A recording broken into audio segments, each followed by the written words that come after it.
taxes, inflation, and the breakdown of the family are causing us to fall behind. We have the lowest net worth in the United States, and I'm sure those numbers cross the border as well. Some people get the disability tax credit and they don't open the registered disability savings plan, and that's where the government puts in all the money of grants and bonds for a person with a disability who has done all the steps. Some people don't do all the steps. We do the steps. By the way, Ryan, have you done stepping before? I think just like once or twice. One of those step classes, right? Like size. Yeah. Steps. All right. Good morning, everybody. It's Dr. Vibe here, host and producer of the award-winning Dr. Vibe show, the home of Epic Conversations, and I'm the host of Epic Conversations 2018 Innovation Award winner given out by the Canadian Ethnic Media Association, and 2020 Best Podcast News Award winner given out by the Canadian Ethnic Media Association. And I also co-host and co-produce the only online show in the world for dads and fathers that's sponsored by Dove Men Plus Care. And being part of that initiative, movement, whatever you want to call it, I've reached out to our team's reached out directly and indirectly to over 400,000 dads, fathers, and male caregivers around the world. And as always, I'd like to say you're blessed, highly favored, a magnet for miracles, and a solution for someone's problem. What is up, Brian Knight? Looking sharp in the tie. Must be a campaign stop today. Right. I got to prep for our event tomorrow. But for anyone that doesn't remember who Brian Knight is, I'm the co-founder of the Afro-Caribbean Business Network. We support entrepreneurs of African and Caribbean heritage, really to figure out what stage the business is in and then help them create a strategy to grow their companies exponentially. And I am an entrepreneur myself. I do run a company called Detailing Nights. So we provide mobile waterless car cleaning. So we go to people's houses or their offices, clean their cars on the spot without using water, and our plant-based eco-friendly cleaning supplies. And I would say the season's coming down to a close. Yeah, but we're getting some more weather. Yeah, it definitely has stayed like double digits. So I'm not mad at the tempered fall. I like this fall. Tempered. Wow. Yes. Were you an English major in school or something? Tempered. What? I'm working on my words of the day. Thanks to words of the day. So what was up over the weekend? The weekend was pretty quiet. What was happening? Galas. I think I just kind of shut it down because the conference was last week, so got to play Monopoly with the kids and go visit the parents. So they got to visit their grandparents. But yeah, it was low key, man. Especially Sunday, a chance to reboot. So it was really good to, rest and collect thoughts, make strategies on what the rest of the month is going to look like, what 2025 is going to look like. Got to just think it through. So looking forward to executing that. How about yourself? How's the weekend? Periodically I do a sharing session with a group of men. On the Saturday morning. So did that. Then on Saturday during the day, didn't do too much. Yesterday did a lot of, preparing for this week because there's a few things going on this week. Had to get today's conversation up and going. So just a few little things. But the weather was chilly this weekend. Saturday morning was chilly. It was chilly Saturday morning. The wind, because the wind picked up. Well, I had to do the scraping of the frost off the window. Yes. So to me, that's a true indicator that it's that time. It's that time. But so a few things. Well, you know what? Let's go through some stuff here. So subscribe to the Dr. Vibe show on YouTube and hit the notification button. I thought we hadn't hit 1580 subscribers, but we've passed 1580 subscribers. So now let's go for 1590 subscribers on the YouTube channel. Also, like the Dr. Vibe show on Facebook, LinkedIn, and Instagram. To advertise your business, product, or service on any of the platforms that I'm a part of, please email me dr. VIBE at the DR, VIBESHOW.com. Also join the Morning Vibe Discord group. Please email me at dr.vibe at the DR, VIBESHOW.com. Also, it'll be in most of the people's comments, but also there's where you can get a hold of Ryan. RyanO'NeillKnight.com, LinkedIn, Ryan O'Neill Knight, Instagram at Ryan.Knight99. Email workwithme at RyanO'NeillKnight.com. Forgot one more other thing. We Indie Soup Media, powered by our good friend Dr. Tachi. And she is the chief of that platform. Over 40 content creators, about 9 months in existence, over 20,000 YouTube subscribers. So you can catch many of the conversations that I'm part of on that platform. All right. We like to have new friends on the platform, and we have a new friend today. So what I'm going to do is put this up here. And this is a new friend, Nigel Gordijk. I got it right. That was the most important thing I had to do today on this conversation. Has just written an article, How Can I Be a Black Man If I Don't Look Like One? And this is probably something that people maybe can relate to on this conversation live on the replay, or know people who have that challenge, black man or black woman. You can replace the man with a woman in this conversation. So we are very blessed and highly favored to have Nigel with us this morning. Good morning, Nigel. Good morning, Dr. Vibe. How are you? I am outstanding. How's the morning treating you? Yes. Really well, thanks. Yeah, so start of a new week. Excited and looking forward to what's ahead. Excellent. Well, before we get started and go into the article, can you share a little background about yourself with our family? Yeah, I'm born in London, England. Moved to Canada 2007. My parents were born in Guyana, former British colony. My mother's side of the family was Chinese. Her ancestors moved to Guyana in 1861. That was the first ancestor. So that was in the post-emancipation wave of indentured labor that came from South and East Asia. And my father's side of the family, his parents were from Suriname, or Dutch Guyana as it used to be called. Yes. And so I was able to trace my mother's family back to the first person who came from China, who sailed on a ship from Hong Kong to Georgetown. But I knew nothing about my father's ancestors other than his parents' names, their dates of birth and their dates of death. And because I'd seen photos of them, I knew that they were black. My dad had 7 brothers. I knew, I think, 3 or 4 of them. Right. And they were all clearly black, but my dad had light skin. So there's a big mix there. It's weird because my dad looked like a light-skinned version of his dad. So you can see they're almost identical other than that. 100%. Keep on going.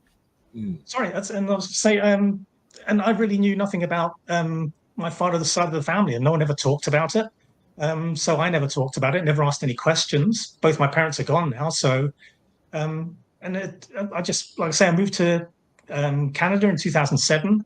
I have a Canadian wife, and it was just I just reconciled myself to the idea that I would never know anything about my dad's side of the family because there was no one left to ask or look into it. And it sounds weird now, but I always thought of myself as half Chinese and half Guyanese, which I know makes no sense whatsoever. It's just because I had that kind of Caribbean upbringing, mixed with obviously being part of the British culture in London, England. But I just happened to be speaking to someone called Tennille Warren, who's a playwright, a chef, and an activist in our community. And I just happened to mention that my grandparents were Surinamese, and I knew nothing about them. And it just so happened, I think for about a week, she happened to be working with a woman called Peggy Plett, who's also from Suriname. And she is a researcher, a genealogist. And so Tennille mentioned to Peggy that they had met someone who had a similar background. And I got in touch with Peggy, and she started to look into my family history for me. This was in 2021. And I thought, well, she's going to find out maybe my grandparents' parents' details. But she went further than that and actually traced back to the last person in my family, my dad's side of the family, who had been enslaved in Suriname. And there was a woman called Betje, Betje, and that's the Dutch short form of Elizabeth, so like Betty. but the Dutch version. And yeah, she managed to buy her own freedom in 1862, which was 1 year before emancipation in Suriname. But before that, she'd actually bought her own freedom. She managed to buy the freedom of 4 of her own children, including my great-grandfather, Frederick. Right. The closest person generationally to me who was enslaved, but Peggy was actually the last person to be freed. And so that was like, it's bizarre to think that Frederick was my dad's grandfather and he was born into slavery. Oof. When you say it like that, it just feels so close. Wild. And it's interesting because I saw in the article how far back the Chinese heritage and the ancestry you're able to. So what was the difference between, I guess, tracing your mother's side versus tracing your father's side? My mother's side kind of just dropped into my lap because it's like a few cousins actually put all that information together. Gotcha. So on my office wall, I've got like a family tree, traces all the way back to a man called Yangapat, who was the person who came from China to Guyana, British Guyana, and all the generations since then up to including me. Right. And so it's like 5 generations. Wow. And so yeah, so I knew all the details about that, and I'd read about the history of how he happened to be in Guyana, that I knew he sailed from Hong Kong. He was Hakka Chinese, which is a type of Chinese person, sailed from Hong Kong to Georgetown, Guyana, became a sugar reaper, which was cutting down sugar cane, which was one of the things. It was like indentured labor, so he was on a contract, it was tough, backbreaking work. And it was the work that was done by enslaved people in the British colonies before the indentured labor came. The difference being that when you're indentured, you have the chance of freedom at the end of your contract. Gotcha. And so, yeah, that kind of fell into my lap, and that was presented to me where I didn't have to go out and find it. I just want to jump in quickly to catch up on some comments here. Minnie on Cam's says good morning. Good morning to Opal Inspired. Make sure you follow her artistic creations on her YouTube channel and subscribe. Minnie on Cam says grandma, mom's side is German and black, so the whole family is a mix of African, British, Irish, Asian, Indian. Dad's side African, Irish, and British. Mom's side being the largest with 15 children. And look who's in the house. Good morning, Roger Dundas. Him and his beautiful wife, Camille of buyblacks.com. So good to have you here. And so Mignon Camp says, sounds like the history of migrant work as well. I want to ask, if this lady, I can't remember her name that you mentioned, didn't approach you about digging into your family history, would you ever thought about doing it? It never occurred to me because like I said, I'd reconciled myself to the fact that I would never know about this because there was no one to ask and I didn't know what questions to ask. The fact that Suriname was a Dutch colony as well. I don't speak Dutch, so I wouldn't have known who to ask, how to ask, and wouldn't have known how to interpret the data that I found. So it just so happened that it was just absolute blind luck that I got connected to this woman, Peggy Plett, who's now become a dear friend of mine in the past few years. And like I say, she was that was the Betcher, my great grandmother, the last person to be enslaved, was on my paternal grandfather's side, but she's traced back even further on my paternal grandmother's side, all the way back to a slave ship from Ghana in the 1700s. Gotcha. And this is astonishing. It's like I never expected anything like this. And so this was just, I would never have been able to find this information out on my own. It would have been impossible. That's amazing. And I'm so curious, the reason that you wrote this article, what's so important with it for you? Because now you're asking the question, like, how can I be considered black if I don't look black? So why is it important to then be able to embrace that side of your heritage? It's because I had such a clear vision of my Chinese side. And so that was my mother's side. And I had it just felt like there was a huge gap on my father's side. I didn't know anything. After I first made these initial discoveries through Peggy, I actually wrote another article for Buy Blacks. Good Tennille Warren, who introduced me to Peggy, also knows Camille Dundas from Buy Blacks. And Tennille suggested that I should write my story because even though it's a personal story, it has resonance beyond my own experience. Definitely. And so I was a journalist at the time, and my articles tended to be somewhere between 700, 900 words. When I started writing this article for Buy Blacks, the original one, I got to about 2,200 words because there was just so much to tell. I was just expressing my emotions, not just the history. And so I wrote to Camille and asked, I'm up to 2,200 words. How long should this article be? And Camille replied to me and said, use as many words as you need to tell your story. And that was so meaningful to me. Is the fact that she felt that there was a story to be told and it needed to be expressed fully. She didn't want to edit it or censor any of it. Beautiful. And I know that when I love to write about myself, my history, because it helps to clarify the thoughts and emotions that I'm experiencing. And when I finished writing that first article 3 years ago, I had to take the next day off because I was just physically, mentally, and emotionally exhausted. Wow. It was just like expressing all of that. Yeah. Just finding the words to express all of that. Wow. And then I wrote another article a couple of years ago for my local paper. Again, just finding other words to express these discoveries. And this is writing for an audience that was vastly, predominantly white. So just trying to explain, this is for Black History Month, just expressing how someone in their community has a different background to them. And when I usually publish an article, it's usually the second or third draft that gets published. That article was the 10th draft because it took me that many attempts to get it right, to find the words. Yeah. But this article, How Can I Be a Black Man If I Don't Look Like One? I remember sitting in an event that was organized by Tennille in Waterloo a couple of months ago. And one of the moderators asked the question, how many of you are proud to be Black? And I was just sitting there, I'm thinking, and it just, my hand was down. I didn't raise my hand. Other people raising their hands who were clearly present as Black. And I just thought, I'm Black. My father was Black. That makes me Black. And I just raised my hand. And in that moment, I had a clear vision of this article. I knew exactly how it was going to start, what the impetus was, the raising of the hand, the journey it was going to take, and how it was going to end. And so for me, this was the easiest article I've ever written about myself, because it was just like first draft and done. Nice. I have to ask, can you tell us a bit about your let me go this way. How did your family or community influence your perception of yourself as a Black man?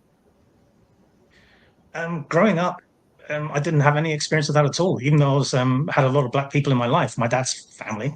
My grandmother was the only grandparent who was alive when I was born, and she died in 1981. But it never occurred to me to ask her about anything to do with her family history. She was just my grandmother. I just didn't think of anything other than that. And my dad, as I said in the article, my dad and his generation never referred to themselves as anything. They never referred to themselves as Black or anything else. It was just weird. It seemed to have been erased. Wow. So I don't know if that was something that's generational trauma, that kind of shame is beat that out of them. They just, because they thought if they were Black from Guyana, that means they had a link, or Suriname, they would have that link to slavery, and that kind of, there was that shame associated with that, perhaps. Okay. So growing up, I had, in terms of culture, in terms of food and sport, my dad was a huge cricket fan, loved the West Indies, especially when they were kicking the butt of England. So, my dad that way still to this day. Yeah. And Australia. Yeah, but more England, because they were like the great colonizers. So from Guyana. Yeah. But yeah, so growing up in terms of music and food and sport, that was my connection to Afro-Caribbean culture. But other than that, obviously my dad had a heavy West Indian accent as well. So. Gotcha. All right. Another question I'd like to ask you. In your article, you discuss the complexities of being a Black man who doesn't, quote, look, unquote, Black, according to societal standards. How has that affected your interaction with others, both in the Black community and outside of it? When I started writing both on social media and in terms of like proper articles, full articles about my experience and my upbringing, Black people in the community, white people in the community, all colors and ethnicities have been overwhelmingly kind, welcoming, accepting. And it's like, I asked Tennille, when I started to make these discoveries, how should I refer to myself? and they said, "I see you as a light-skinned black man." And when I've spoken with Peggy, just in casual conversation, she'll say to me something like, "You as a black man." So it's not something I go around saying, "Hey, yeah, I'm black," because I clearly don't present that way. And so that there'll be like a lengthy conversation having to explain where that came from. Mm-hmm. But in terms of being accepted as part of the community, it's never been a question. Gotcha. And there's something interesting that you put in the article around when you dress in Chinese heritage clothing, you're fine and don't really have to explain much. But if you dress in, let's say, African garb, then you even feel compelled to explain. And I've heard that from other people in the network that come across as lighter skinned. So if they wear African articles, they're always pushing it and talking like, "Oh, this is why I'm wearing it," so people don't get offended. I'm curious your perspective on like how you feel now wearing different articles of clothing. Do you still feel compelled to explain, or are you starting to get more comfortable in it? Well, I don't tend to wear African style clothing. I'll wear stuff with like the African flag on it and red, yellow, and green on it, what have you. But not something that I would call. I mean, I wear sometimes when I'm going out somewhere formal, I might wear a formal Chinese jacket. Gotcha. It's just a Chinese suit. But I've never felt. I don't know. It's just nothing. I've never felt like dressing up in African costume. Gotcha. Right. Okay. And this is all still new to me. I'm still developing this, so I'm still on this path and on this journey. Was there a specific experience or moment in your life that pushed you to reflect deeply on your racial identity? Well, unfortunately, I'm 59 years old, and it wasn't until like 3.5 years ago I'd ever experienced any racism against me. And I remember there was an incident locally in the township of Wilmot where the mayor shared a video. He was a former police officer, and he shared a video of two black men talking about why there were so many black people in American jails, and they were saying it's because black people have a higher propensity of committing crime. And so he shared this. He was the mayor, and he was a former police officer, and he shared this. And there was uproar in the community, and it was the first time I'd ever felt compelled to talk about racism in the community, and I delegated. Gotcha. And after I did that, that's when I first had people pushing back and saying, sort of, white lives matter too. What have you ever done for Canada? You go back to where you came from. And that wasn't referring to my accent, because it was like reported in the paper that Nigel Gordijk, a person of color, delegated. And so that was the only time, well, actually the first time where I felt compelled to be confident and proud in my ethnicity. So before that, just I think because of having an upbringing in England, being of British background, I've only lived here since 2007, born in '65. All that time I was spent in Britain, so I felt more British than anything else. So that was kind of everything else seemed to be not totally erased. Well, my dad's side was erased, but Chinese side is unavoidable because of how I look. Right. But other than that, it was the first time where I actually felt compelled to express myself as part of my identity. So we're talking with Nigel Gordijk about his article, "How Can I Be a Black Man If I Don't Look Like One?" that you can find on buyblacks.com, Black Canada's #1 online magazine. And if you want to check out the link, it's there on your screen, but on most platforms, I've shared the link to check it out. And also, if you want to check out more of the content that Nigel produces, there's his website, there's his Linktree address. Again, most of this is in the the comment sections of the platforms you're watching this live on the replay. Ryan, do you want to go ahead? I've got a pile of conversation pieces, but go ahead. One thing I was curious with your own, I'll say, core family, their reaction to now finding out more about their heritage, because like you mentioned, when you spoke up about racism happening, you hadn't done that till now, so you didn't really invite the friction into your household. So I'm curious the thoughts of your family now learning more about their African heritage and how that's been received. I'm an only child, but I have cousins who are all mixed race as well, but have connections to Guyana. So South Asian and East Asian, Filipino and Black. And so some of them's living in the UK and some living in the US now. So I've been like sharing the links and the articles and everything all my discoveries I've been sharing with them, and they've, I have no one to pass it down to. I have a stepdaughter, but so she's not a blood relative. Gotcha. But I pass it sideways. I can still do that, and then it can still get shared that way. So it's keeping it alive. I mean, there's a saying that you die twice, when your body dies, and then the last time someone speaks your name.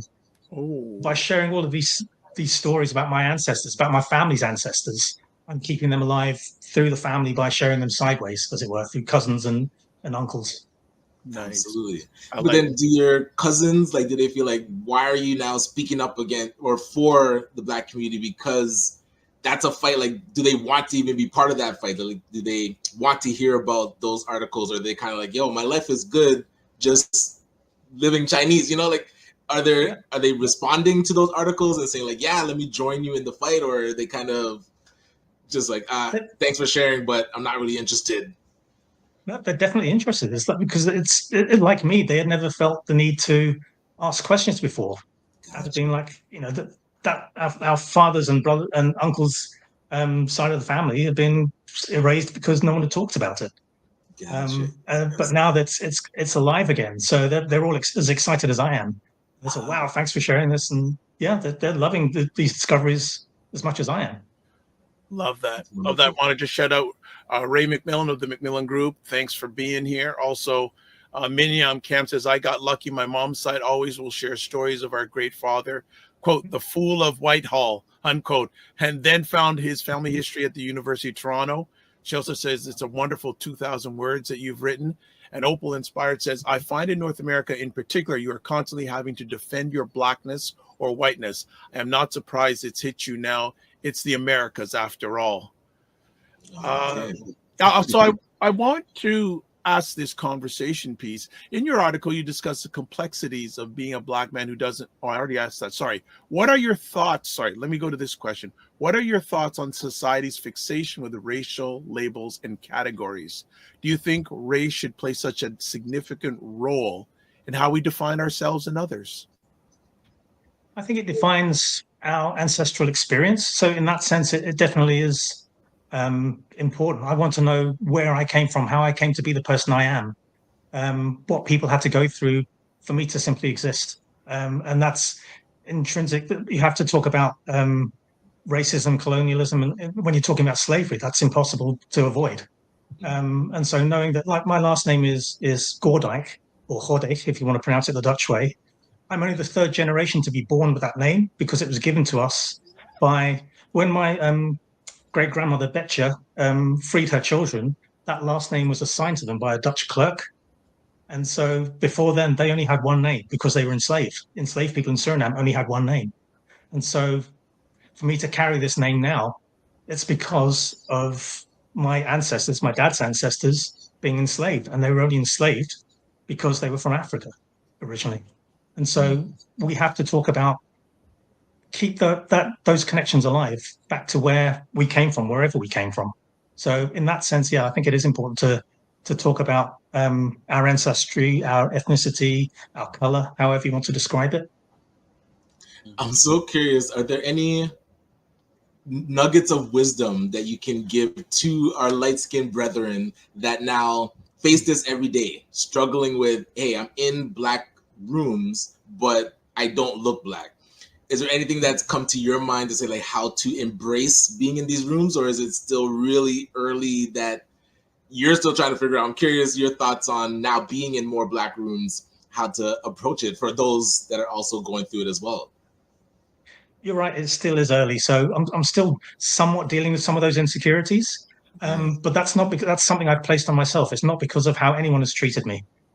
Certainly when I attend events that are predominantly Black, I certainly feel like I belong there, and the people who do present as Black certainly make me feel welcome there. So that's never been, well, never. It's only recently that I've only been holding on to this, and I've certainly felt welcome and included in anything I attend or try to be a part of. So it hasn't been an issue yet. All right, Opal Inspire says divide and conquer. Minyan Camp says, yes, our ancestors really worked hard for us to be here. I've got a conversation piece for you. How does colorism, both within the Black community and in the broader society, play into the challenges of being a Black man who doesn't fit the traditional racial stereotypes? It's because I'm mixed race. I don't see myself as Black and only Black, obviously, because I'm half Chinese. But it's an intrinsic part of who I am. It's an intrinsic part of my family's experience. In terms of colorism, though, it's not something I've ever experienced. No one's ever said to me, "No, you're not Black," or "You're not Black enough." So that's not really something I can address. It's not something I've ever had to confront or encounter yet. So then a follow-up conversation piece, then, do you think colorism is an issue that is adequately addressed when discussing race in Canada? It's a good one. Once in a while, I come up with a good one, I don't think this counts as colorism, but certainly when we're talking about race and skin color, earlier this year I heard a podcast with Peter Mansbridge, and he had a conversation with Professor Deborah Thompson from McGill University. Professor Thompson is a fifth-generation Canadian, and she's Black. And she said it's practically a weekly occurrence that someone will say to her, "Where are you from?" "No, where are you really from?" And Peter Mansbridge said, "Well, I was born in England. I grew up in Malaysia. No one has ever asked me that question." And so it's a sense in Canada, I think, and not just in Canada, that certain people are made to feel that they belong here, and certain people are made to feel like they don't, regardless of how long they've actually been here. We have a question from one of our audience, Dr. Tachi. She says, "Have you noticed any, quote, privilege, unquote, because of the way you present?" I would say that my entire life has been one of privilege. I've never had any barriers placed in my way because of my race or ethnicity. Would that have been different if I presented as Black? Possibly. I know it's happened to people I know, and other people as well. It may have happened to you too. But it's never been I've never had any barriers in my way. I've never had anyone say, "No, you can't go there, you can't have that job," or whatever, because of who I am, what my background is. So yeah, that's certainly privilege. Right. Wow. And she goes, "Oh, wow, my sister lives in Kuala Lumpur." Oh. And from the Twitch platform, Diggs BTW7. Hey, what's up? What's up to you also? Brian, I got more to go to with, but I also want to give you grace, and if anything you wanting to ask, Nigel. And you mentioned, as you were talking about embracing Black spaces, that you feel welcomed. Yet I've talked with other people in our community that might not realize that they're welcomed, so they're sitting in their anxiety. So I was curious now, a person that comes into our spaces, how can we make sure that they know that they're welcome? Because I'm feeling like people are telling you, like, "Hey, you're here, like, glad that you're here," but if we're not forward in that, then they might feel like they're not welcome. So I'm curious, what can we do as we are owning our Black space to make sure that those that might not look Black, as you put in your article, are still felt that they're welcome and not they have to figure it out themselves? It's part, as I touched on already, it's partly the language that people use, like when Peggy referred to me as "you as a Black man." Gotcha. It's actions like Tennille and Camille inviting me to write for By Blacks and share my story with an audience that is obviously overwhelmingly Black. I mean, when I was asked to write the first article in 2021, I went and looked at the website By Blacks, and of course, every person I see on there presents as a Black person. Yes. And I had this insecurity thinking, I don't belong here. I'm an intruder. I don't belong in this space, because this was the start of the journey for me. But then when I feel more comfortable now when I wrote this most recent article, like I had the hesitation about raising my hand when I was asked, "Are you proud to be Black?" And then I wanted to share them. Yeah, yes, I am. It's an intrinsic part of who I am, and it's important that I share this part of my history, my family's history. So being invited into spaces, the language that people use, those I think are key to making people feel welcome. I'm curious, is the target market for the article a person in our community that is lighter skinned, that is trying to figure out how to deal with their mixed heritage? Or is the target more for those that are darker skinned, owning these spaces, that there are others that are of light skin, to make sure that they're felt welcome? Like, who do you feel it was written for? Mixed race people. It's not necessarily because of skin color. It's just I've had people respond to the article because I've been sharing it on my social media, who are neither black nor Chinese, but they've said, I come from a mixed background, and this resonated with me. It's trying to reconcile the two different parts of who I am. So it's not necessarily aimed at just black people. It's just I asked Camille if I submitted it to her because I'd submitted the earlier article. So this is like a follow-up piece. So that's why I hadn't really thought that much about the target audience, but that seems to have been who it's resonated with, people who have mixed race. Okay. Yeah, I can see that. I don't know if you covered this before. I just wanted, if you did, if you can reiterate it again. Have you ever felt excluded or questioned by other black people? And how do you respond to these situations? Never. I never have.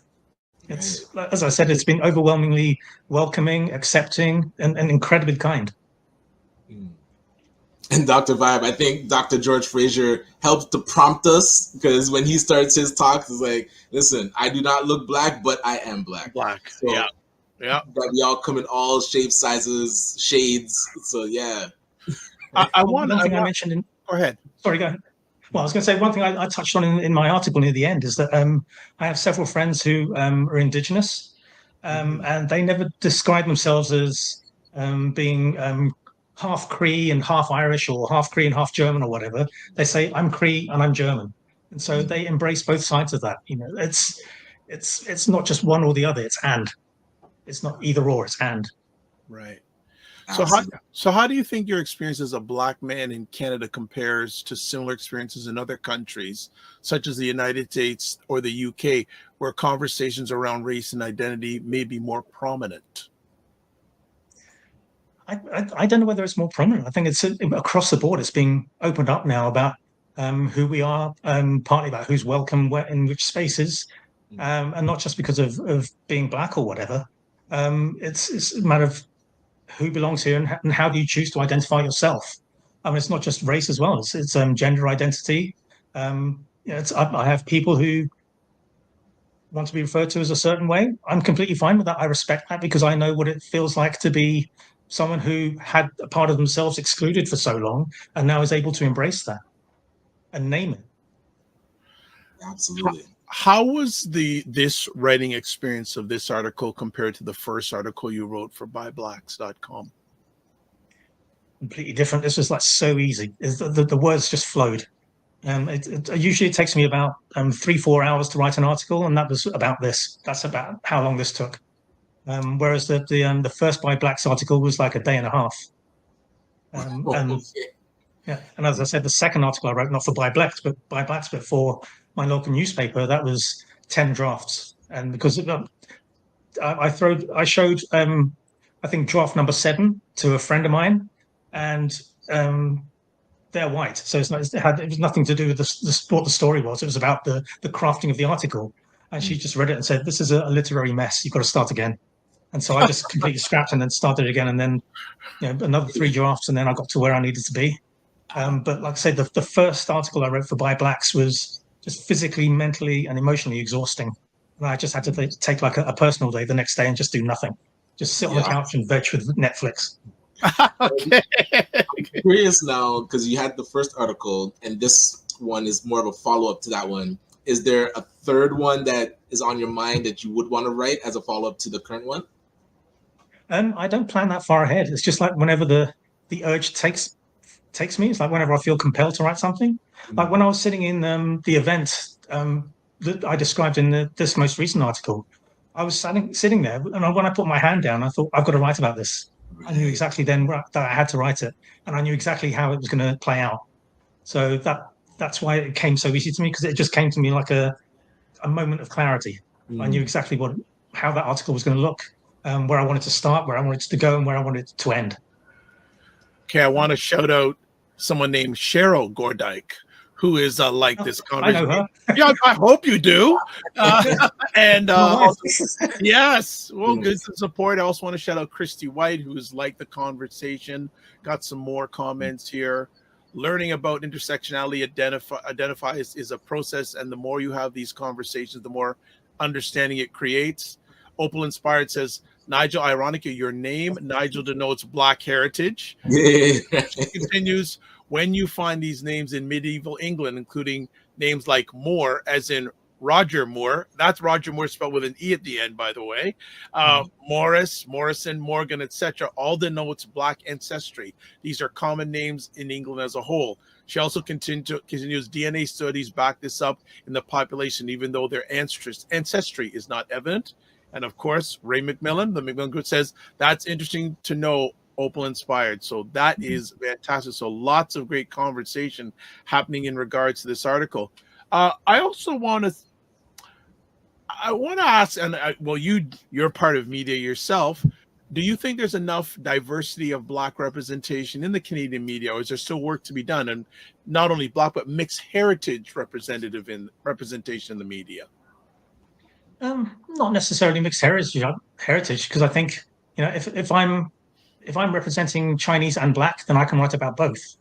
I don't necessarily need to write about Chinese and Black at the same time. But I can write about either. But I know in our local newspaper, for Black History Month this February, there was an article about a local university or high school or something, talking about Black role models, and the person who wrote the article was white because the newspaper didn't have any Black journalists.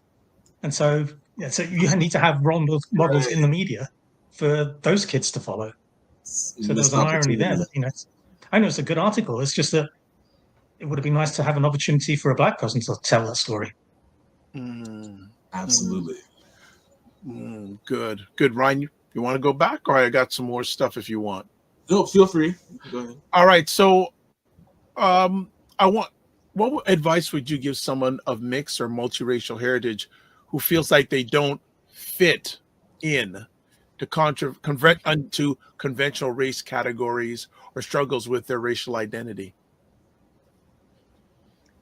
In my case, one of the things I regret is not speaking to my elders when they were around, so I can get a better understanding of where they came from, how they came to be, and what they felt about their position in the world. It's like one of the things I mentioned is that I've never spoken to my parents or my grandmother, who was the only grandparent I knew. It just never occurred to me, and it was never spoken about in the house. So yeah, it's important to keep those stories alive. Have that connection to the past. If you had the opportunity to speak with your parents, what would you ask them? Well, one of the things I touch on this in the article is that I wish my father was still alive so I could ask him, about my family, or at least share what I've learned and find out, did you know any of this? And then it occurred to me that maybe he did know this, but it was something that, again, generationally couldn't be talked about, couldn't be spoken about because of this residual shame from previous generations. But you were talking earlier about a bucket list of people you'd like to interview. My great-great-grandmother Betcha is someone yes. I would love to know what prompted her to decide this isn't the life I want for my children. I'm going to buy their freedom. Buying their Absolutely. freedom. That is. And that's the thing is that when enslaved people had children, when an enslaved woman gave birth to a child, that child didn't belong to her. It belonged to the person who was the enslaver. Wow. And so she had to have that clarity of thought that, no, this isn't the life I want for my children. It stops now. Wow. Think about it. You had to buy I don't know what Betcha looked like. I don't know what she sounded like. I never read any of her words, but I love her as if she was in the room with me now. It's like she was my great-great-grandmother, and she made it possible for me to be me. 100%. That's good. No, that's really, really good. So for people who may not understand the nuances of multiracial identity, what's the one thing you wish they knew or understood better about the experience of being a Black person who doesn't look Black? I'll say it's only in the past 3 years that this has gradually been growing on me, and it only came to an apex a couple of months ago, just before I wrote that article. It just never occurred to me that I was a black person as well as being a Chinese person. And as I said earlier, I thought of myself as Chinese and Guyanese, which makes absolutely no sense, because Guyanese isn't an ethnicity. It doesn't have it was a fabricated country in terms of it being a colony that was created by the Dutch and then the British. Mm-hmm. So I mean, Guyanese people do have a unique identity that's grown because of the mix of cultures. So in that sense, the country itself is multiracial. Nice. Mignon Camp says, sorry for my typos. Government of Canada made a wheel of privilege and power. The closer you are to the center, the more privilege you have. That helped bring language to intersectionality. And hey, what is up? Ryan Singh says, I struggle with the same thing, because I know Guyanese is part of his heritage too. So I know he can relate to this conversation. Ryan, I can do some more if you want. Well, my last thought was, I'm curious, what, after a person reads the article, what would you want them to take away? Like, what would be that lasting impression that you're hoping the article leaves with those that read it? Well, now that I've seen some of the reactions that have been coming in, not just during this program, but from people who've contacted me after reading the article, is the fact that they've said to me, just as someone's just commented, I struggled with the same thing. I identify physically as one type of person, one ethnicity, whereas I have this whole other half of me that's kind of been erased. And so I want to embrace it. And it's one of the people who contacted me actually has a Guyanese background as well, and they're black and white, and so it's a different mix. But they had the same experience of being. They clearly present as black, a light-skinned black person, but they still struggle with the sense of internally, that sense of identity. So I think it's not necessarily about how they present to the outside world. It's how they feel about themselves. How do they identify themselves within themselves? Yeah, appreciate that. Got it.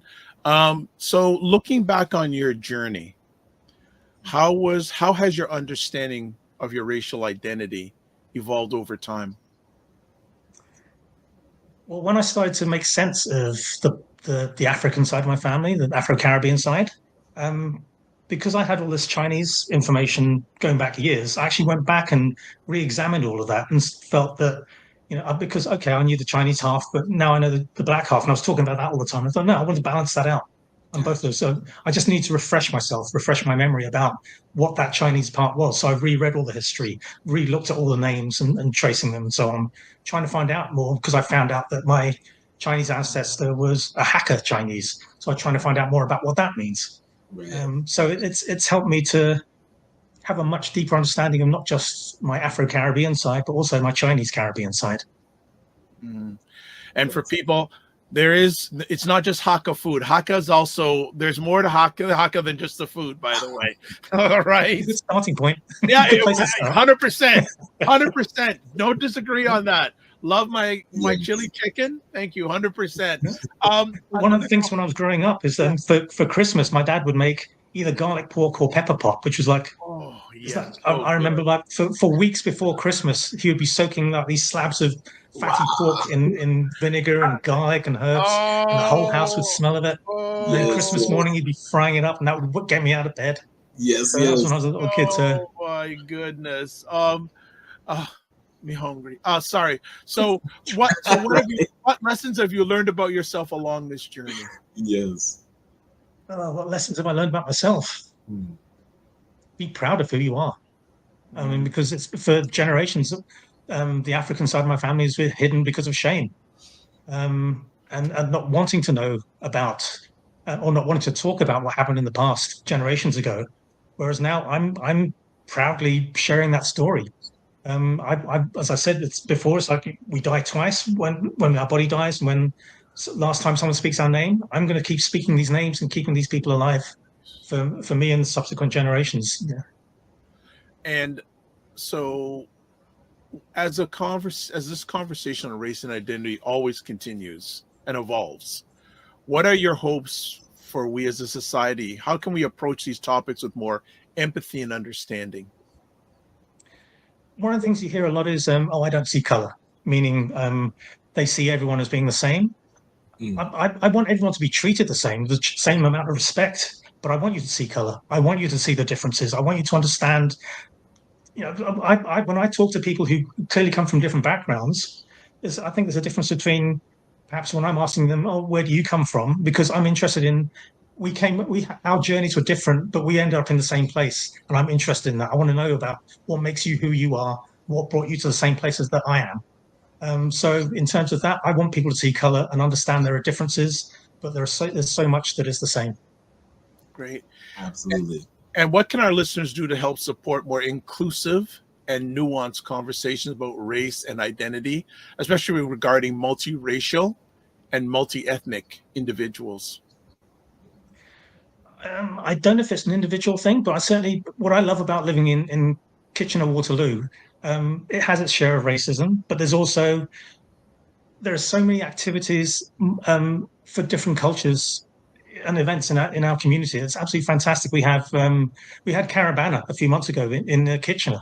It was the first time it hadn't been held in Toronto. It was absolutely amazing to see this. It brought out everyone from our community into the streets to celebrate.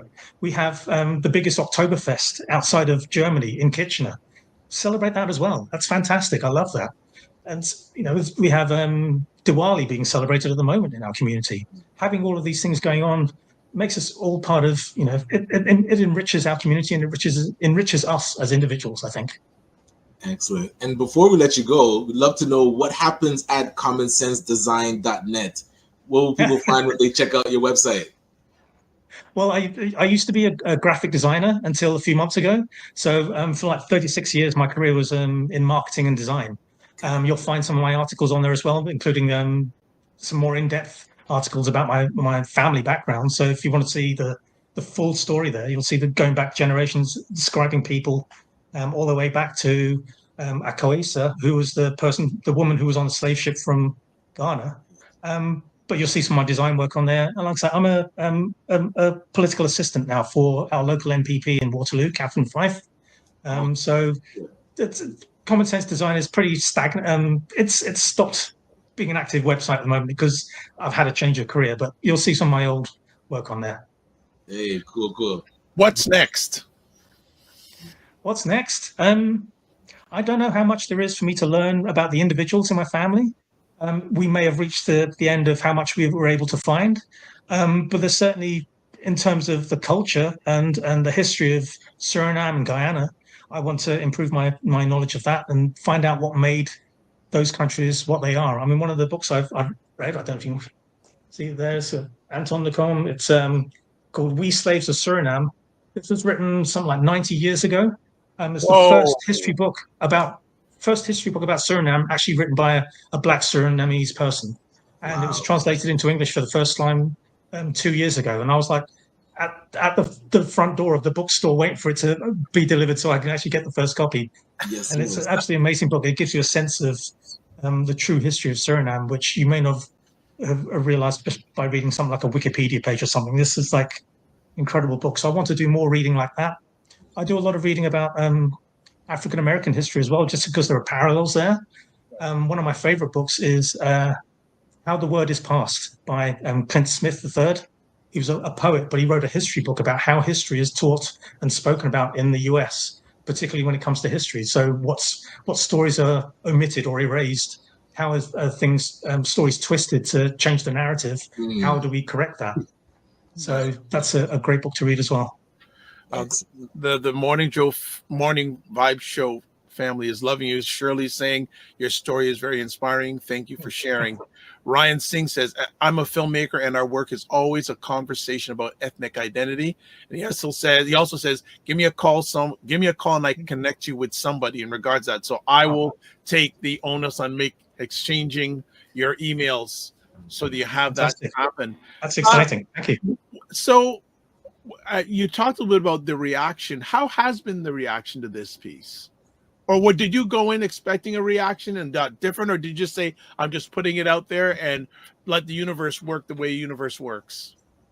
Yeah, I was just putting it out there. When I first started making the discoveries in 2021, I didn't have the intention of writing an article straight away. It was maybe a week afterwards that Tennille suggested it to me. Excuse me. And I just started putting snippets up on Facebook. And my friends on Facebook who are real friends, not just people who are Facebook connections. They're saying, well, this is incredible, because they knew me as being Nigel, the British guy. Even though I look like this, they just think Nigel, the British guy, and they didn't really think about my whole family history. And so to have that kind of reaction, and someone, friend of mine, Jana Miller, said to me, "I can see your ancestors looking down on you now and feeling proud of you for bringing their stories back." And that was Absolutely. I know that Jana has been able to record and trace her family history, her white Canadian family history, which so that had meaning to her. So she recognized how that would have meaning for me, and that meant a lot, having comments from that, like from people in my life. Yeah, that's like a spiritual rebirth, because you're speaking their name again after it had not been spoken for so long. So and they haven't died. They haven't died. Absolutely. They're still alive and kicking. Well, Nigel, look, I want to say first and foremost, thank you for taking the time to share with us today. Really good conversation, important conversation. And I hope that this conversation, for people who are watching it live on replay or listening it on replay, if you haven't started, go into your history. Very important things. Like, yes, a lot of us watch history on television, watch online. History starts in your own family. One thing I'll suggest is there's a TV show called Finding Your Roots. Yes. It's hosted by Dr. Henry Louis Gates. Henry Louis Gates, yes. One of the things that Peggy, when she was doing my family history, suggested to me, watch that to see how people process the information they receive, specifically people who have a connection with slavery. So I did that, and it did help me to understand. But then Cheryl, my wife, said, well, why don't you look at white people's history as well? You may learn something from that. Yes, and I did. I watched a program about an actor called Christopher Maloney, who is in Law and Order Special Victims Unit. Yes, know the name. So his great grandfather was an abandoned child as a baby in an orphanage, and in Italy, a small town in Italy. And then he somehow made his way to the US. His son became a doctor. His son became a doctor, and then Chris became an actor. And then Chris was looking at these discoveries and looking at the pictures and saying, "I owe you a debt." That resonated with me. That hit me.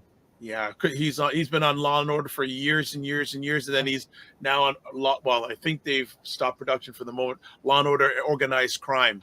Very, very accomplished and well-known actor. Yeah, very much so.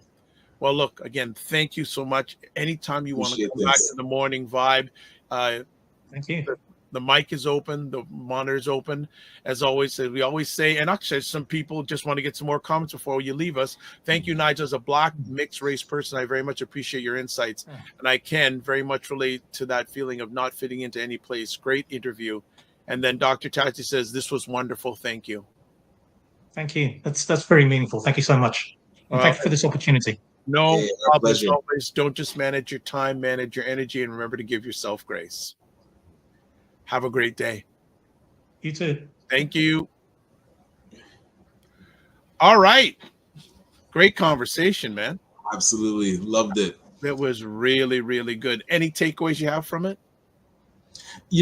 Just making people feel welcome. A lot of times conversations will pop up when we're building our own space, let's say our Black, African, Caribbean space, and then like a white person will come in, or a person that doesn't look Black, and then the conversation bubbles up. It's like, oh, okay, is this a space only for us, or do we need to understand what us actually is? So I'm glad that he's felt very welcomed in the spaces that he's come in, and I think we can do a better job of making sure we're purposeful about that. So that was my main takeaway, because as we're building the Afro-Caribbean Business Network, what does African and Caribbean heritage really mean? It goes so deep.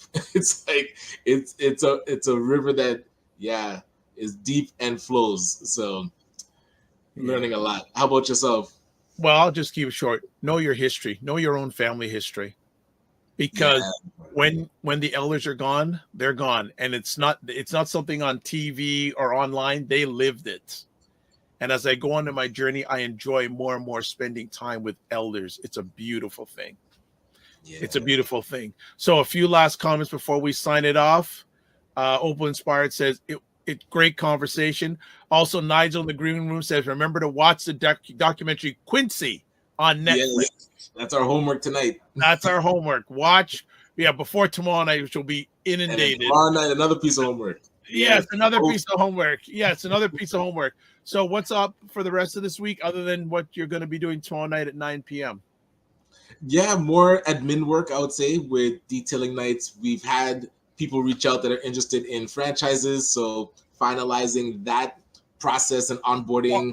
Okay. I got to interrupt. There's a person who says that she may be interested. You told me a few weeks ago that she may be interested in a franchise. Do you know who I'm talking about? Not off the top of my head. Who? Panel. I won't go any deeper because people will go crazy. I'll put I can't. I was gonna put her name in the private chat, but I can't remember off the. But okay. Yeah, but okay, all right. So administrative work. Okay, no problem. So, are you going to Black Future? Yes, that is happening this week. So Wednesday and Thursday. What day? So I'll be there Wednesday. Same here. Yeah, Wednesday's my day because I got to come back for a board meeting of an organization I'm part of. So I'm going early and getting back.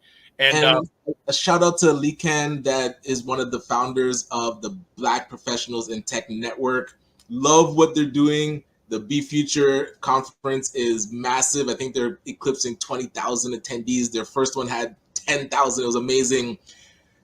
Can we do a better job of selecting our evening acts, our artists that are coming? It's not resonating with the vibe of the conference. So I think we can. Well, that's what we're going to do the day, and we're not going there for the evening, right? Yeah, unless that's for another crowd. NYTN, she speaks the same issue from an Italian American discovering her Black roots. Okay, yeah. So maybe you'll see Ryan and I live on Instagram on Wednesday, chatting with you, the family. We can do a IG live. As always, subscribe to the Dr. Vibe Show on YouTube, hit the notification button. Subscribe to the Dr. Vibe Show on Facebook, LinkedIn, and Instagram. If you want to advertise your business, product, or service on the platform, please feel free to email me, dr.vibe@thedrvibeshow.com, and join the Morning Vibe Discord group. Email me, dr.vibe@thedrvibeshow.com, and you can watch replays of this epic conversation on the Dr. Vibe Show on YouTube, Facebook, and LinkedIn, Ryan O'Neill Knight on YouTube, and the Afro-Caribbean Business Network on Facebook. That is a wrap. What a good way to start off the week. That is a good way to start off the week. Very good. So as always, and also remember, tomorrow night, enough said, 9 p.m., come check us out and come and contribute. All right. As always, live your life as a dream. If you can dream it, you can make it. Sometimes you have to get smaller to get stronger. Block assumptions, then aim bigger, aim better, aim higher and wider. Love, faith, and respect. And remember, as always, don't just manage your time, manage your energy. And remember to give yourself grace. Peace.